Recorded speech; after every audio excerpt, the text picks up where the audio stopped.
అవునా, నువ్వు వచ్చేటప్పుడు పానీపూరి దేవా? ఏ రకం పానీపూరి తేవాలే? పానీపూరిలో రకాలు కూడా ఉంటాయా? అవును, 6 రకాలు ఉన్నది. ఏ రకం తేవాలే? ఏ రకానికి ఎంతో చెప్పు. పానీపూరి అయితే 10 రూపాయలు, స్పెషల్ పానీపూరి అయితే 12 రూపాయలు, వెరీ స్పెషల్ పానీపూరి అయితే 15 రూపాయలు, ఎక్స్ట్రా స్పెషల్ పానీపూరి అయితే 18 రూపాయలు, డబుల్ ఎక్స్ట్రా స్పెషల్ పానీపూరి అయితే 20 రూపాయలు, సండే స్పెషల్ పానీపూరి అయితే 25 రూపాయలు. అదొక ఆదివారం అయితేనే దొరుకుతది. ఇవి వేరు వేరు రుసులు ఉంటాయా? అన్ని ఒకటే రుచి ఉంటది. అన్నీ ఒకటే రుసులు ఉన్నాక ఈ స్పెషల్ సండే స్పెషల్ ఇవన్నీ ఎందుకు?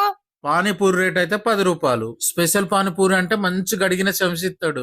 వెరీ స్పెషల్ పానీపూరి అంటే మంచి గడిగిన ప్లేటు చెంచిస్తాడు. ఇక ఎక్స్ట్రా స్పెషల్ పానీపూరి అంటే కడిగిన చేతులతోటి పానీపూరి తీసి కడిగిన ప్లేట్ల కడిగిన చెంచతోటి ఇస్తాడు. ఇక డబుల్ ఎక్స్ట్రా స్పెషల్ పానీపూరి అంటే శుభ్రమైన తాగేటి నీళ్లు ప్రత్యేకంగా ఇస్తాడు. ఇక సండే స్పెషల్ పానీపూరి అంటే అది ఆదివారం దొరుకుతుంది, ఇలా దొరకది. సండే స్పెషల్ అంటే అదే